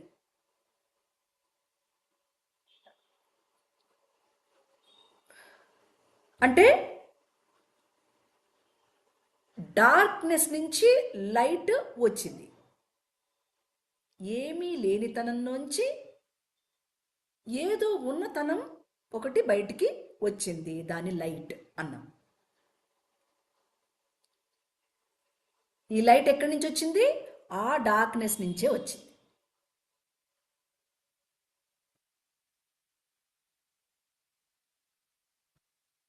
అంటే apparent non existence which is esoteric అంటే రహస్యమైనది. Which is esoteric is understanding in pure existence. అది మనకు లైట్ ఫ్రమ్ డార్క్నెస్ అంటే. మనకు ఏదైతే రహస్యంగా ఉన్నది అని అంటున్నామో అది అండర్స్టాండింగ్ లెవెల్లోకి కిందికి వచ్చింది. సో దీన్ని the perspective state of the word in the second state is called పశ్యంతి. So before the state of పశ్యంతి ఇట్ ఈస్ పరా. మర్చిపోకూడదు అనమాట ఈ 4 వాక్కులు. సో పరా టు పశ్యంతి the word emerges. From the first state it comes to the second state. So awareness details into many varieties of forces constituting the third state of the word. Awareness అంటే ఏదో ఉన్నది అని second స్టేట్లో తెలిసినప్పుడు ఎన్నో varieties of ఫోర్సెస్ని మనం చూస్తున్నప్పుడు, అనుభవిస్తున్నప్పుడు దాని యొక్క కాన్స్టిట్యూషన్, దాని యొక్క కన్స్ట్రక్షన్, ఆ కాన్స్టిట్యూషన్ ట్యూటింగ్ ది వర్డ్ ఏదో ఉన్నదన్నది మనకు తెలియవస్తుంది. అంటే the awareness state of the word details into triangle force to manifest the network of the triangle. పర, పశ్యంతి, మధ్యమ అనే ఒక ట్రయాంగిల్ ఏర్పడింది.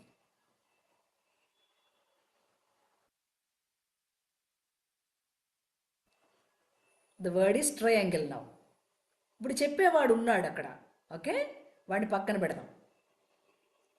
ఈ ట్రయాంగిల్ మొట్టమొదటి ఏర్పడింది. ఏర్పడటం వల్ల నాలుగో వాడు వాటిని గురించి వర్క్ చేయడం మొదలుపెట్టాడు.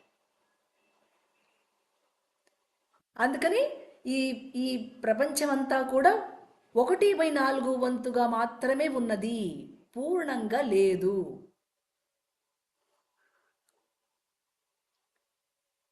మాధవి తల్లి, అర్థమవుతుందా? ఈ ప్రపంచమంతా మనం చూస్తున్నదంతా పూర్ణమై లేదు. పూర్ణమై ఉన్నా పూర్ణమైనదిగా కనిపించటం లేదు. పూర్ణమై ఉంటే ఇంక ప్రపంచంతో పనే ఉంది. అది పూర్ణంగా లేదు. 1/4 వంతు, పావు వంతు మాత్రమే మనకు తెలుస్తుంది. అంతా ప్యూర్ ఎగ్జిస్టెన్స్ అయినా కూడా ఎప్పుడైతే నీకు వేరు భావం ఒకటి వచ్చేసిందో అప్పుడు నువ్వు సెపరేట్, నీకు సెపరేటివిటీ వచ్చేసింది. అవునా? ఆ సెపరేటివిటీ కూడా ఎట్లా వచ్చింది? ఏదో ఒక పావు వంతు తెలుస్తుంది.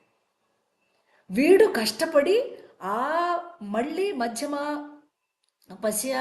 పశ్యంతి, పర మీద వర్క్ చేస్తే అప్పుడు వీడి తాలూకు అడ్రస్ పూర్ణం అవుతుంది.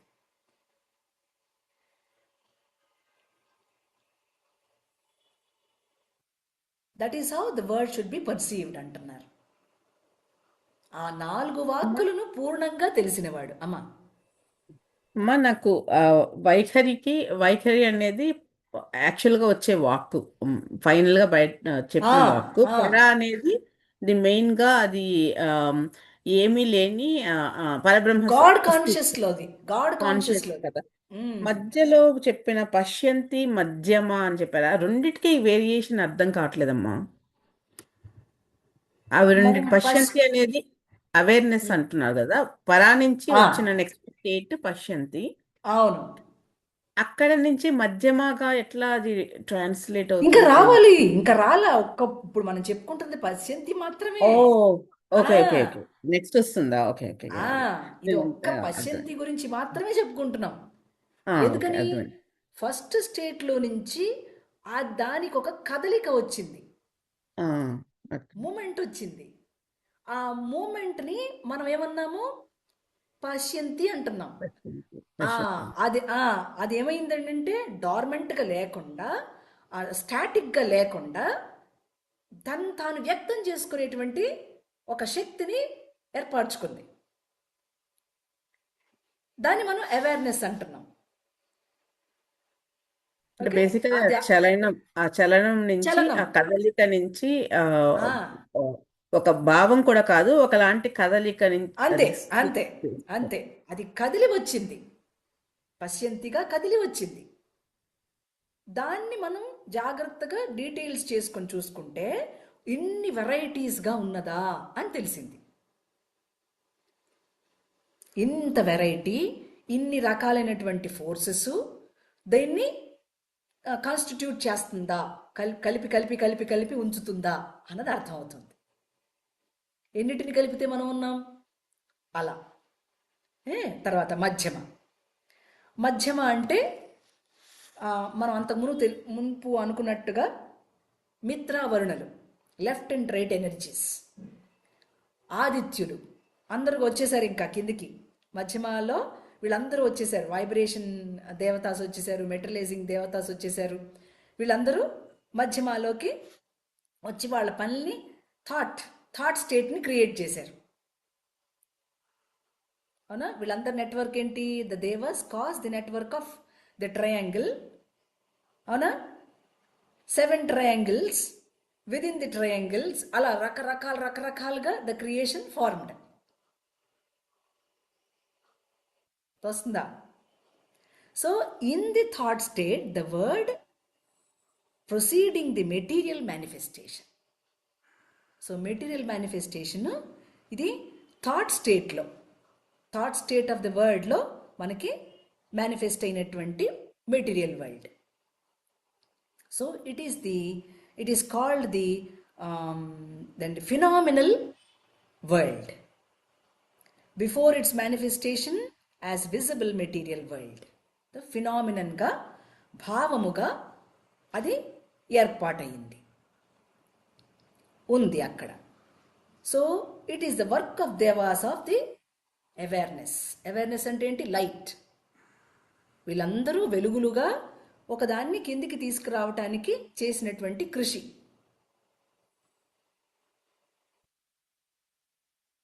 ద థర్డ్ స్టేట్ అంటే దీని ఏమంటారంటే ఇంటర్మీడియటరీ స్టేట్ అంటారు. ఇంటర్మీడియటరీ అంటే between the second state and the fourth state.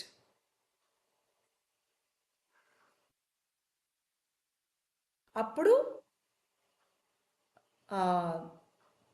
ఈ వాక్కు it grows into the details of the creation on the subtle plane.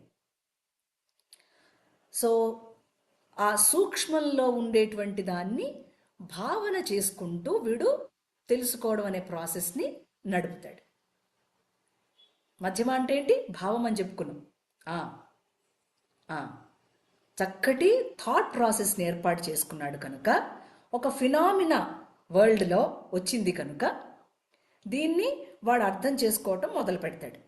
So after perception గ్రహించిన తరువాత దెర్ ఈజ్ ఎ కన్సెప్షన్, భావము వచ్చింది. ఈ లాస్ట్ది it relates to the growth before the body is delivered. ఈ third state, ఈ మధ్యమ intermediary state ఉంది కదా, ఇది థర్డ్ స్టేట్ని రిలేట్ చేసి ఆబ్జెక్టివిటీకి తీసుకొస్తుంది మెల్లగా. ఆ ఫోర్త్ స్టేట్నే ఆబ్జెక్టివిటీ అన్నాం, వైఖరి అని చెప్పాం.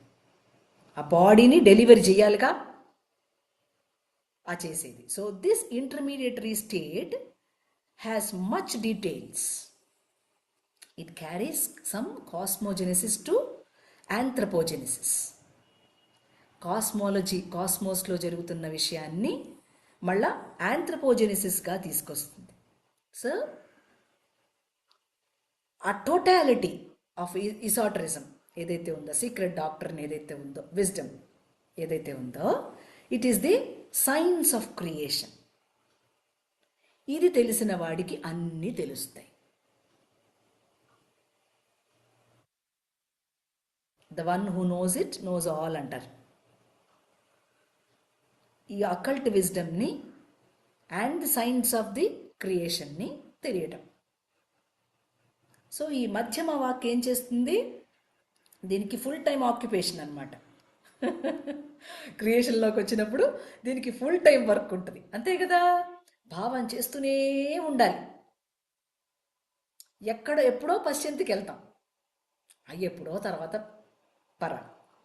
సో ఈ భావంలో ఎక్కువగా మనం వర్క్ చేయాలనేటువంటి తృష్ణ ఏర్పడుతుంది అనమాట. సో సీకర్ ఏం చేస్తాడు? The occupation of the seekers while the seeker knows it. ఈ ఫుల్ టైం ఆక్యుపేషన్ చేసినప్పుడు the seer engages the primary state, staying in the second state. The primary state is the సమాధి, అది పర. First state ఏమంటారు? సమాధి అంటారమ్మ. Second state ఏమంటారు? ధ్యానం. Third state ఏమంటారు? ధారణ. ఫస్ట్ స్టేట్ ఈస్ ది సమాధి, పర, అదే పరాయ. సెకండ్ స్టేట్ ఈస్ ధ్యాన, పశ్యంతి. థర్డ్ స్టేట్ ధారణ, ఇట్ ఈస్ మధ్యమ. సో ఈ నాలుగవ స్టేట్ వైఖరి, అంటే ఏదైతే మనకు కనిపిస్తుందో, ఏదైతే మేనిఫెస్ట్ అయిందో మెటీరియల్ వరల్డ్గా, it is expressed in the objectivity. ధ్యానం తర్వాత ఏంటంటే ధ్యానము సమాధి, సమాధి, ధ్యానము, ఆమ్, పశ్యంతి పశ్యంతి, ధారణ, ధారణ, కాంటెంప్లేషన్. సో ఇప్పుడు ఇది ఆబ్జెక్టివిటీకి ఎక్స్ప్రెస్ అయినప్పుడు దీన్ని మనం సింబాలిక్గా ఎట్లా చూద్దామో చూద్దాం. ఒక సర్కిల్ వేసుకోండి, ఒక సర్కిల్ వేసుకోండి, ఈ 4 స్టేట్స్ని సింబలైజ్ చేయడం కోసం. ఓకే, దాంట్లో ఒక 4 ఆర్మ్డ్ ట్రయాంగిల్ అంటున్నాను, రెక్టాంగిల్ అంటే డైమండ్ లాగా వేసుకోండి. సర్కిల్లో డైమండ్ వేయండి, సర్కిల్లో డైమండ్ వేయండి. 4 రావాలా, 4 వస్తాయి. మధ్యలో 2 గీతలు పెట్టుకోండి, కలపండి. కలిపేశారు? ఎట్ట వేసారు చూపించు సౌజన్యమా.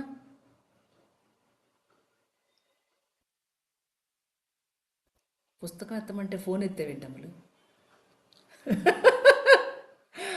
పుస్తకం పెట్టు, పుస్తకం.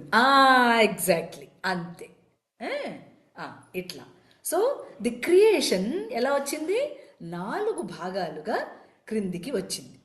సో ద సర్కమ్స్క్రిప్షన్ అంటే యూనిటీ అన్నమాట. అది ఆ సర్కిల్ యూనిటీ, దీన్ని యునైట్ చేస్తూ ఉంటుంది. So inter relation of the 4 arms suggest the inter connectivity.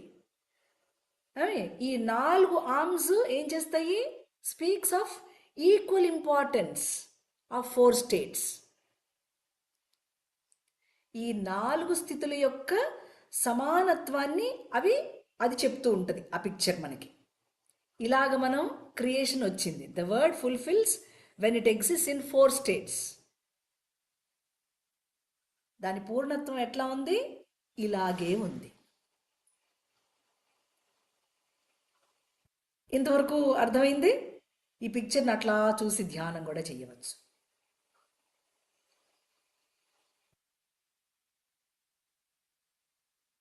ఇదే సుదర్శన చక్రం.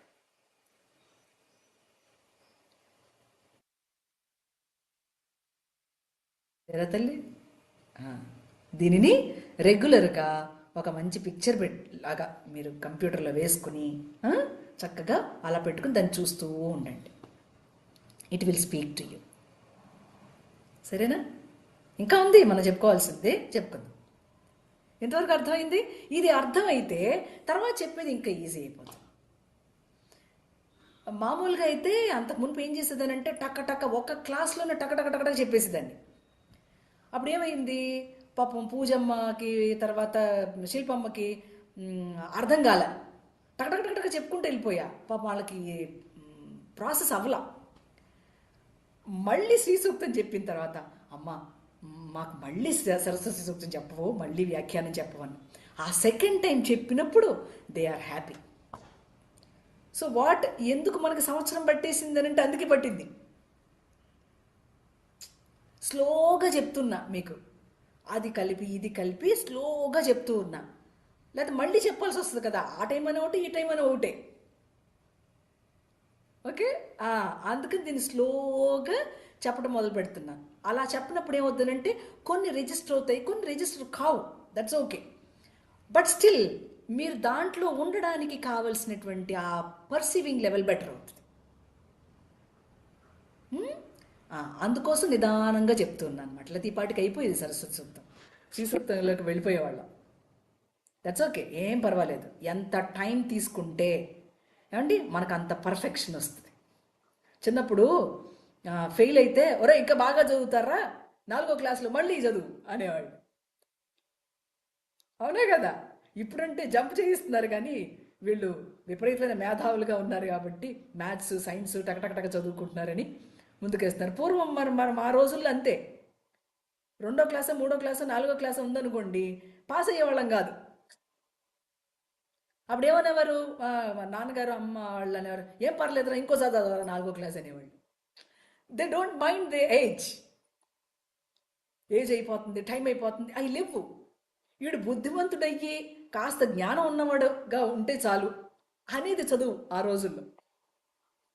ఈ రోజుల్లో కాంపిటీషనే చదువు, ఇన్ఫర్మేషనే చదువు. అందుకని ఏమైంది? దుఃఖం అయిపోయింది జీవితం అంతా.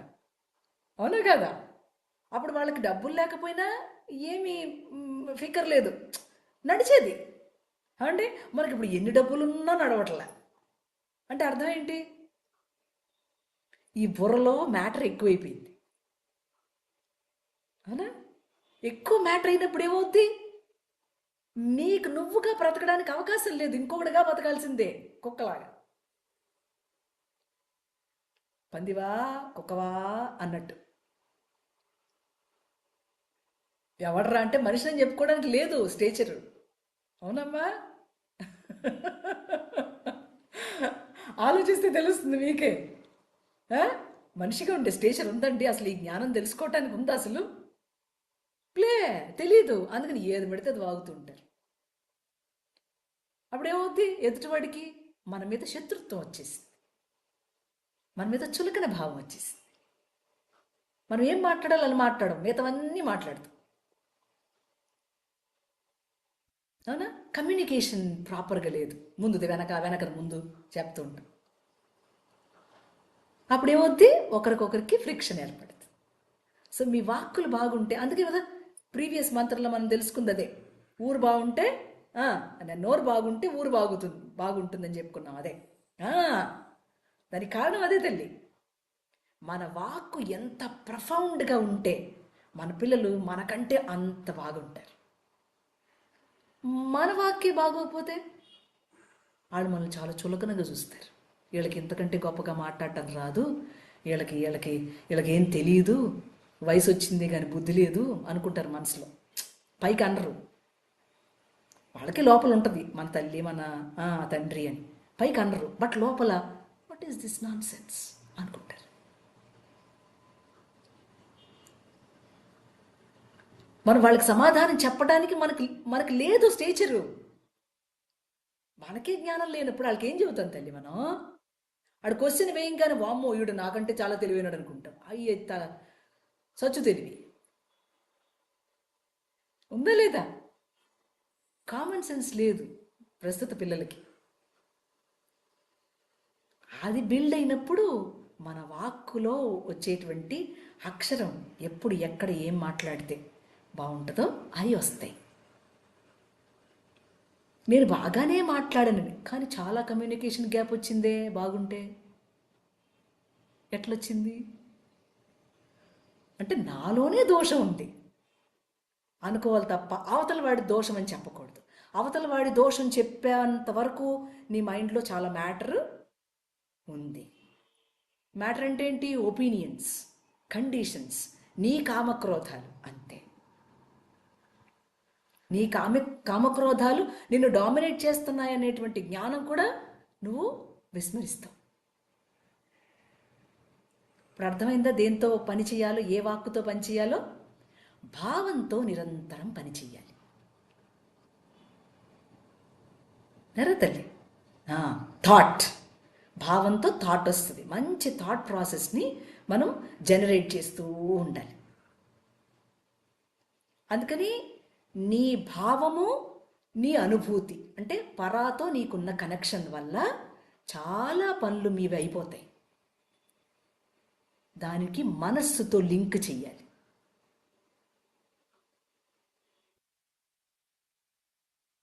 మీ భావం, feeling, what is your feeling on it, gut feeling. ఆ ఫీలింగ్ని భగవంతుడికి సమర్పణ చేస్తూ గనక నువ్వు ఈ మనసుతో పని చేయిస్తూ ఉంటే నీ తాలూకు పనులు, చాలా పనులు అయిపోతాయి. నువ్వు కష్టపడక్కర్లా, ఉద్యోగం వస్తుంది, ఆరోగ్యం వస్తుంది, ఏమండి పిల్లల తాలూకు డెవలప్మెంట్ వస్తుంది, భర్త తాలూకు ఉద్యోగం వస్తుంది. వాట్ ఎవర్ యు డూ, ఎలా అనుసంధానం చేయాలో అర్థమవుతుంది. మీ థాట్ని ఆ పరాకి పెట్టి ఏమండి మీ మనస్సుని పని చేయించండి. అప్పుడు కాని పనంటూ ఏదీ లేదు, క్యూర్ కానిది ఏదీ లేదు. అంత ఫాస్ట్గా నడుస్తూ ఉంటుంది. అది అలాగ జాగ్రత్తగా అబ్జర్వ్ చేసుకుంటూ ఉండాలి. మనకేం పని, ఊళ్ళో వాళ్ళందరినీ అబ్జర్వ్ చేయటం, మనం అబ్జర్వ్ చేయడానికి టైం లేదు. అంతే, ఉద్యోగంలో అంతే, ఇంట్లో అంతే. అంటే ఓ నలుగురు మీటింగ్లో కలిస్తే అంతే, పార్టీలో కలిస్తే అంతే, వాడిని అబ్జర్వ్ చేయడమే సరిపోద్ది. ఇలాగా మీరు ఒక రోజులో ఒక 10 మందిని కలిశారనుకోండి అమ్ములు, 10 మందిలాగా మీరు ఉంటారే కానీ మీకు మీరులాగా ఉండరు.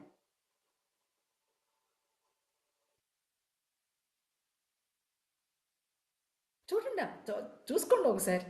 వాళ్ళ థాట్స్లో ఎలా ఉంటే నువ్వు బాగుంటావో అట్టుంటావు నువ్వు. నీకులాగా నువ్వు ఉండడం అనేది అస్సలు కుదరదు. అందుకని you need to travel inside. ఆ 3 వాక్యాల కోసం మనం లోపలికి వెళ్ళే ఒకానొక ప్రాసెసే ఈ మంత్రం యొక్క ఉద్దేశం. అందుకని ఆ పిక్చర్ని చక్కగా రోజు అలా పెట్టుకొని దాన్ని అలాగ మంచిగా మంచిగా గీయండి, పిచ్చిగా కాకుండా చక్కగా గీయండి దాన్ని.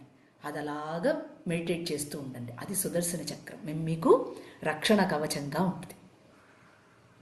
మీరు ఏదైనా నగా నట్రా చేయించుకున్నారనుకుంటే అలాంటి సింబల్ పెట్టుకుని చక్కగా ఉంగరం చేయించుకోండి, మీకు అది రక్షా కవచంగా ఉంటుంది.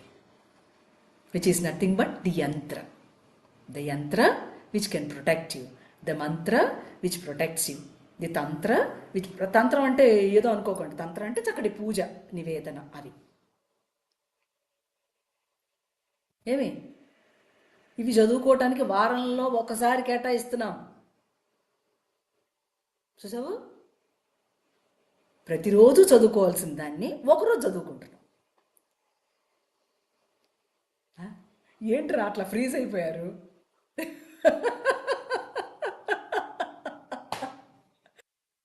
మీకు తోస్తుందా, అర్థమవుతుందా? మిమ్మల్ని ఏం బ్లేమ్ చేయట్లేదు, మిమ్మల్ని ఏం అంటర్లే బంగారు తల్లి. This is truth. అంతే. రోజు దేంతో మనం పని చేస్తున్నామో అది మర్చిపోయి, ఏమండి, మనం పని చేస్తున్నాం అనేటువంటి భ్రాంతితో చిక్కుకుని మన థాట్ ప్రాసెస్ని కలుషితం చేసేసుకో. రోజు దీంతో పని చేస్తూ మీరు పని చేయండి. రోజు మీ అవేర్నెస్తో ఉంటూ మీరు పని చేయండి. ఎంత డిఫరెన్స్! ఎవరు బంగారు తల్లి? అన్నీ చెప్పా కూలంకషంగా, ఇంకా ఉంది మనం చెప్పుకుందాం. ఇంతవరకు అర్థమైంది? సో ఆ ప్యూర్ ఎగ్జిస్టెన్స్ని అవేర్నెస్ గదించి ఆ తర్వాత కొంత ఫోర్స్ని యాడ్ చేస్తే అప్పుడు మనకు కనిపించేటువంటి ఈ విజిబుల్ వరల్డ్ ఫార్మేషన్ మనకు తెలిసింది. సరేనా తల్లి? ఉందాం మరి, ఏం డౌట్ లేదు. అమ్మ అది సర్కిల్, ఇమేజ్ అయితే సర్కిల్ వచ్చి డైమండ్ వచ్చి పైన ఒక లైన్, 4 ఆర్మ్స్ వేసుకుని మధ్యలో ఆ మధ్యలో 2 లైన్స్, అంతే కదా? Horizontal vertical 2 గీసేసుకోండి. ఏం హరిణి తల్లి చెప్పు. అమ్మగారు, సమాధి అంటే పర, ధ్యానం అంటే పశ్యంతి, ధారణ అంటే మధ్యమ, వైఖరి అంటే వైఖరి అంటే వాక్కు, మనం మాట్లాడేది అంతే. ఇదే ట్రయాంగిల్. అంటే ఆ 3 మనకు తెలియటిల్లా. ఆ ట్రయాంగిల్గా ఫార్మ్ అయింది ఎప్పుడూ ఉంది లోపల, కానీ తెలిసేది ఏంటి? ఒకటే. మనం ఏం మాట్లాడుతున్నాం అది మాత్రమే తెలుస్తుంది.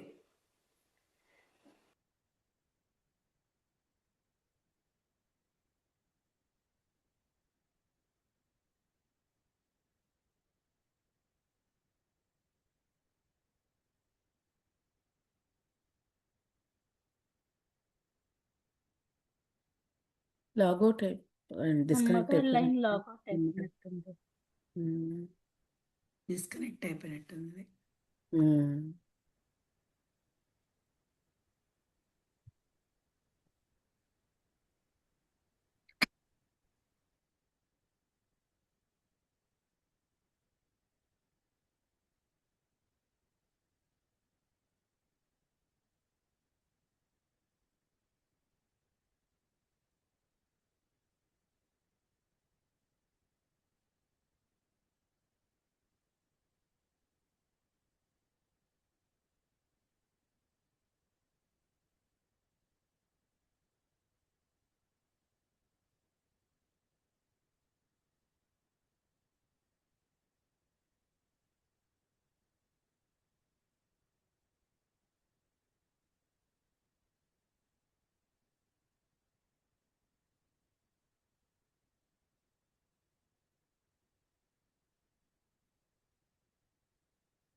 గారు ల్యాప్టాప్ చార్జ్ అయిపోయిందని అంటున్నారు. నెక్స్ట్ వీక్ కలుద్దాం అంటున్నారు. గ్రూప్ లో పెడుతున్నారు message. Happy new year to everybody అండి. Happy new year everyone. Here to all. Happy New Year. Yeah. Yeah. Good night. Good night. Good night.